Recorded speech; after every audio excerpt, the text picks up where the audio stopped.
deadly waterborne bacterium had spread through the slums and infected the whole city. So many people died that bodies piled up in the streets, and it was said that anyone with a horse was drafted to help move them. Over 3,500 New Yorkers, both rich and poor, died in the epidemic. But it wasn't just disease that was devastating New York. And around the same time, 50 acres of the city were destroyed in an inferno. Fire and deadly disease were threatening its industrial expansion. New York needed to invest heavily to secure a plentiful supply of this: fresh water. Back in the 19th century, people would have killed to have this much fresh water delivered reliably into the heart of New York City. And that's because Manhattan was very marshy. It's very hard to dig wells that would produce anything other than brackish water. So lots of people had to rely on a very few wells. It also meant that porous soil, and that all the human and animal waste would seep down and pollute the fresh water. That's how disease spread, that's how people got cholera, and epidemics broke out. In 1837, the city embarked on America's biggest ever engineering project to get millions and millions of gallons of fresh water into New York every day. And this is where they got it from. They dammed the Croton River north of New York. This dam was actually built in 1906. The original is now submerged under the reservoir. But that reservoir was still big enough to hold hundreds of millions of gallons of fresh water. You get a sense of the size of this operation from over here.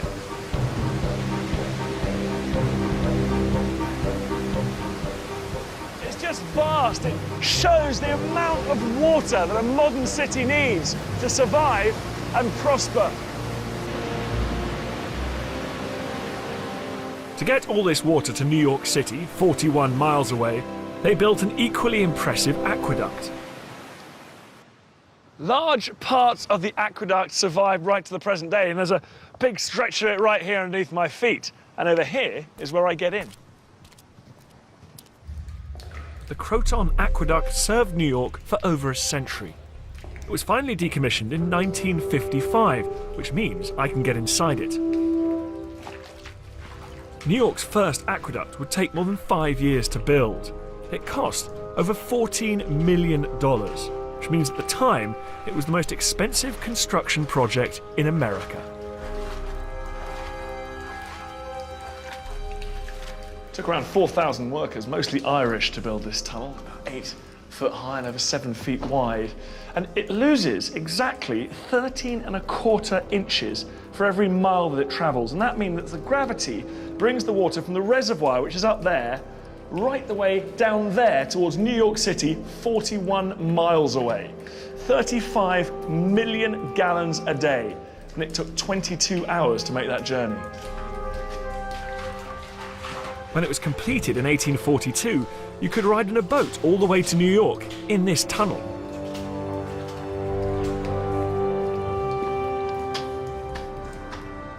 So this was the last section to be built, channeling the water up this 7-foot iron pipe right across the last obstacle before the city, the Harlem River. Right, this should be the place to get a sense of the scale.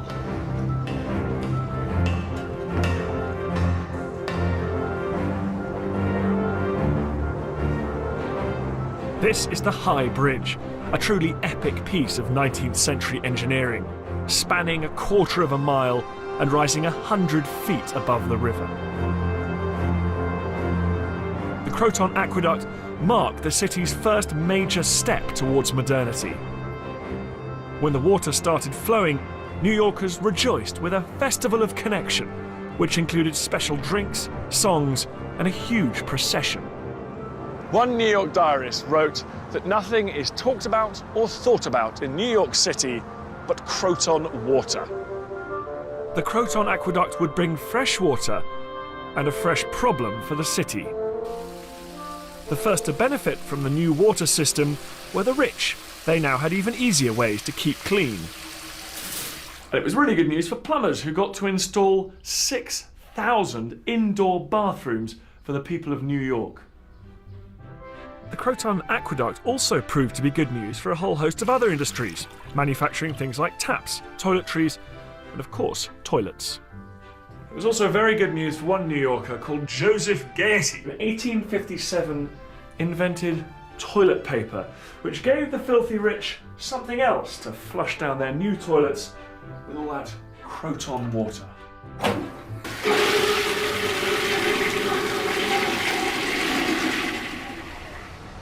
With 6,000 homes now connected up, didn't quite turned the tide against its 19th century filth. And here on Coney Island, where New Yorkers came to play in the hot summer months, a stark reminder of the city's dirty past began washing up on the beaches. Nothing, apart from Jaws, gets Americans out of the water faster than raw excrement. Ever since the beginnings of New York, New Yorkers have been pouring their waste into the Hudson and the East River and have been polluting New York Harbor here. Remember, by the end of the 19th century, Manhattan was an island floating in its own filth. The city had built a few sewage treatment plants, but they were regularly overwhelmed by the waste from so many people, and often the sewers would empty straight into New York's rivers. New York realised it had to build a lot more of these sewage works. This is the Newtown Creek wastewater treatment plant, worth $5 billion. Its sole job is to remove everything 1.1 million New Yorkers put down their toilets and drains, and return clean, treated water back into the East River. And this is where the filthy raw sewage first comes in. Whoa, that's raw sewage! That's raw sewage. It's actually coming in at a very, very high speed. I'm nervous to breathe in. It feels like I don't want to get any of those particles in my nose. Wow. And how much would that be flowing through there now? Approximately, each one of these channels can manage 110 million gallons a day. The first step is to filter out the big stuff. Every day, these rakes pull out over 6 tons of things the plant can't process. Everything from loo paper and condoms to mobile phones and cameras. The material that came from downstairs is now being raised up. Oh man, that's disgusting. Yeah, that's it. Nice little bit of a splash there. Yeah, that's New York's best. Raking out the rubbish is the easy part. Most of this massive 52-acre site is devoted to the next stage, removing all the really revolting stuff like urine, blood and excrement from the wastewater. And it's all done using microbiology, air and gravity. What is in here? Well, this is where the magic takes place. This is the biological reactor. This is where the wastewater, the microorganisms and the air all come together for about a 3-hour period. This amazing process was brought to New York by sanitary engineer Richard H. Gould. Gould could see the problem facing New York's sewage plants, centered around the fact that human waste mixed easily with water. In the late 1920s, he presented his colleagues with a revolutionary solution from Britain: activated sludge. Full of the bacteria found in the human gut, when activated sludge is added to sewage, it begins to eat the waste. The bacteria take around 3 weeks to finish the job, but Gould explained that by adding air, the process could be shortened to just 6 hours. The real magic of the process relied on gravity. Once the bacteria had devoured all the waste, they became heavier, sinking to the bottom and allowing the clean water to be easily separated. Gould revolutionized New York's sewage treatment system.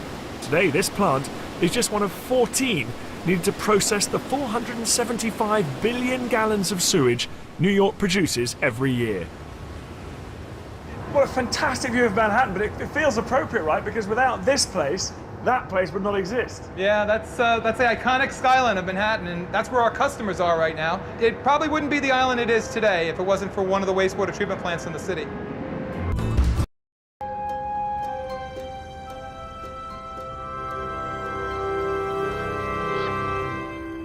Reaching its peak at the start of the 14th century, London had been growing for 200 years, ever since a radical change of ownership.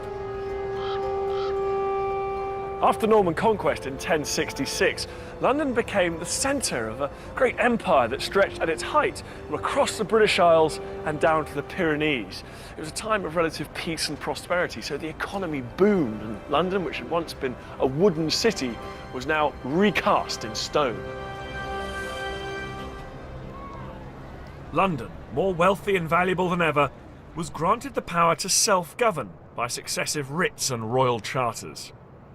The mighty Tower of London, imposing stone bastion of royal power, built by the king to protect his capital, but also a symbol of just how important London was to the crown. The Tower and the city, cheek by jowl. The king needed the financial support of his richest city, and Londoners were happy to have strong, stable government as long as it didn't interfere in their affairs. Enjoying a certain autonomy from the crown, London offered a way out of what for many was a tyrannical system.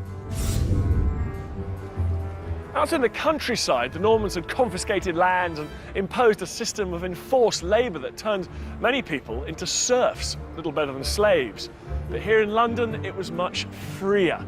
The king trod more warily when it came to his rich and volatile capital city. It had its own laws. For example, if a serf could escape here and survive for a year and a day, he'd become a free man. And once you were here, the opportunities were... The squalid state of London's streets may suggest its citizens were free to run riot. But this was far from the case. So who was in charge? So Ian, it's not like London's a sort of anarchy. I mean, there is government here, isn't there? There certainly is government. In fact, London has had its charter for over 200 years by the time the 14th century begins. And that charter gives it privileges which it defends vigorously. It elects, by the 14th century, its own mayor, and that mayor is selected from 24 aldermen. Those aldermen are each head of a ward over specific bits of the city. So it's got a very strong administrative structure. Even so, the civic government was more concerned with law and order and regulating trade than dealing with unprecedented filth. Cleanliness was a luxury few could afford.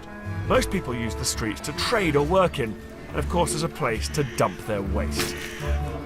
So this street follows the line of the original medieval street. Can you give me any sense of what it must have been like here? Much darker. You'd have found the houses either side leading out over to the middle of the street. So each story was built up higher on each side. So you could perhaps have just reached across and touched the house on the side. But you wouldn't have been looking up.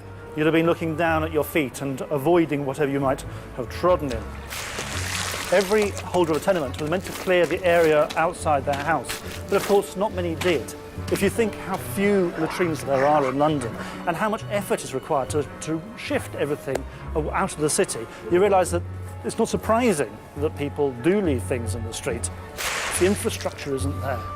The history of cleanliness is a bit like a small child who's going to go to the loo. They don't mention anything until they're absolutely desperate. And our records are the records of absolute desperation, where we can't put up with these terrible smells any longer. Yes, you do have areas which really were revolting. And one of the most desperate stories of medieval waste management occurred in what used to be Ebgate Lane. Two proto-dodgy plumbers, Hockeel and Witt, decided to build some toilets. Like most medieval latrines, they were simply seats with a hole cut out and a long drop. But according to the Book of Customs from 1321, their design left something to be desired. By building their toilets as far out as possible, they may have kept their own walls clean, but it meant human filth now rained down onto the passers-by below. The street became impassable. Hockeel and Witt were hauled in front of the mayor, where they were hit with a big fine. But I bet their neighbours wish they'd been hit with something else. And it wasn't just Ebgate Lane that was overflowing with filth. All over the square mile, the street names give a vivid impression of what conditions were like within the boundaries of the medieval city. Some still exist. Gutter Lane, Seething Lane, Staining Lane, testament to their grubby history. While others have been renamed to hide their mucky past. This is Sherburn Lane. Sounds rather genteel, but 700 years ago it had a far less salubrious name. And about to have a look at a very rare and valuable document, one of very few that survives from this period, and it's going to give me a great sense of what life was actually like for normal Londoners in the 14th century. It's held here at the London Metropolitan Archive, and it's hardly been touched for 700 years. Evil things from your body. I mean, what other kind of techniques would they use? Well, if you suffer from a slight madness, what we would do is we'd actually, well, I'll tell you what, get on your knees and I'll show you. What I'd do is I get a knife like this one here. Right. I would make a Y-shaped cut into your skull. We would pare back the skin. Now, you're quite lucky, that's the only bit that hurts. I would get... The invisible cause of some illness was put down to evil spirits and called for radical intervention. Trepanning, an ancient technique of drilling or scraping a hole in the skull, thought to release the spirit, was still practiced in medieval times. It was more likely to cause a nasty infection, and indeed, records detail many cases of barber surgeons maiming or even killing their patients with their questionable techniques. I'm not looking forward to my treatment. Next time on Filthy Cities, revolutionary Paris. Just 200 years ago, Paris was famously one of the foulest and smelliest cities in Europe. And you can join me into the haves and the have-nots. The privileged nobility and clergy accounted for just 2% of the population. The other 98% were marginalised, and the majority were desperately poor. These Parisians were deeply unhappy with their lot. They slaved to make Paris tick, but saw few of the benefits. Around this city of 600,000 people was a 3-metre-high wall. It was designed to regulate the flow of people and goods in and out of the city. But for the people of Paris, it was both a jailer and a taxman, because there were 60 of these toll houses here, and all goods coming into the city were heavily taxed. The people of Paris felt they were being squeezed physically and economically. That's a very beautiful building. Typical 18th century government. If they're going to take money off you, they're going to do it in pleasant neoclassical surroundings.